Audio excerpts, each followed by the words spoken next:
Hey, so I've just posted a blog on type1active.com, and it looks at things that could be, affecting your diabetes management. And it's not the stereotypical things that you think of like diet and exercise. There's other things as well, and I think that sometimes because there's so much information out there, we get overwhelmed with it. So the first thing that could be affecting your diabetes management is the fact that there's too much information. I know that sometimes I'm overwhelmed with the amount of information that is given to me about diabetes management, but at the end of the day you have to maybe use like one thing and then you use it for a little bit and see if it works for you and then make adjustments from there. I think so many people say, like in relation to my recent nighttime blood sugars, which were just like either too low or too high, there was people saying, oh, you could go low carb, or you could only eat carbs at a certain time, or you could do this or you could do that, and it's just too much to think about at once. And you might try it for one night, it might work, then you might try it the next night, it doesn't work, and then you move on. But the thing is, you've got to really like give it time and kind of stick to one source as well. So if you are 150 pounds, for example, in weight, you wouldn't want to take advice from someone who's 250 pounds and take the same amount of insulin. Do you know what I mean? Like, you need to think about how it translates into your lifestyle. So the second thing is fear. So many people email me every single day on my website, and they're saying to me, Rowena, like, how do you get over your fear of going low, or I'm scared to eat carbs because I'll go too high. And the thing is that it's just, a state of mind. Fear is a state of mind. I was fearful at one point about going low during workouts, and so I wouldn't work out unless my blood sugar was like at least 10 millimoles. But then, like, after doing that for a little bit, I realised that you know what, that's actually not a good thing either, because the thing that you're fearing, being too low is kind of just the same as being too high. It's out of range and it's not in a healthy range, so you've got to kind of see where that's coming from. So as a way to get over this, I looked at like my goals, I reassessed them and said, actually want to be stronger and fitter, and the only way I'm going to do that is if I get over the fear of going low during exercise. And if I look at all the exercise, all the workouts I've done before, where I haven't gone low and I've managed them successfully.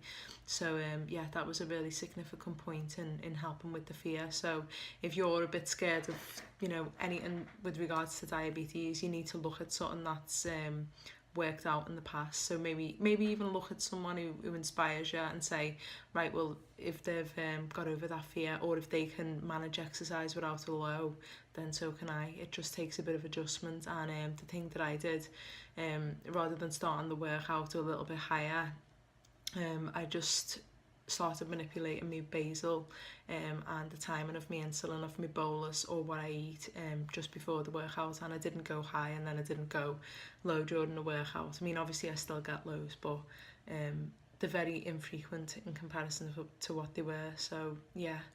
The final thing is the belief systems that we've got. So, if you sit around telling yourself every single day, oh, I can't do this, I can't manage diabetes because it's too hard, then guess what? You're not going to be able to manage it. It's a really difficult thing to do, but if you put that limit on yourself, if you're saying, do you know what, I actually can't do this because it's too difficult, then every single day you're going to believe that a little bit more than you did yesterday. So it's time to like break that habit and start telling yourself you can do it.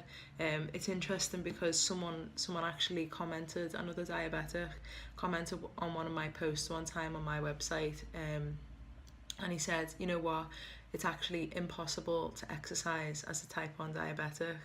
And I didn't comment back because I don't know, obviously he hadn't read my blog, but I think if I can exercise every day, multiple times a day, then I'm proving that point to be wrong.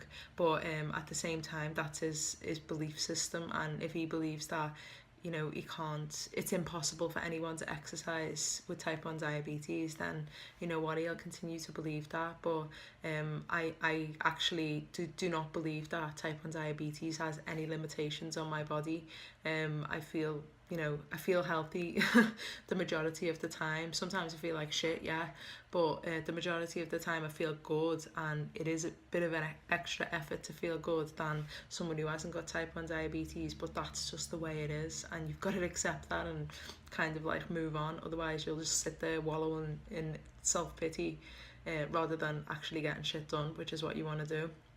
So yeah, think about the way you know, the way you tell yourself that you've got this control. So if you wake up and say, oh, I've got a good blood sugar today, I'm gonna have a good day, that's brilliant, but don't rely on your blood sugar to have a good day.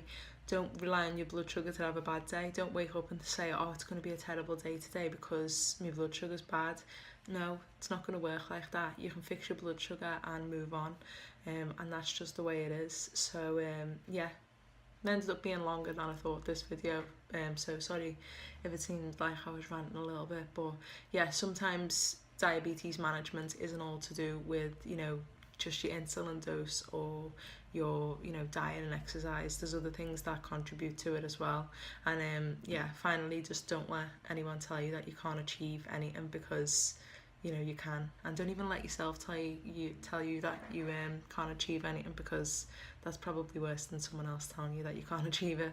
So yeah, if you like this video, like the video and subscribe to my channel, and I'll see you soon in the next video. You can visit my blog type1active.com, and I'll see you soon.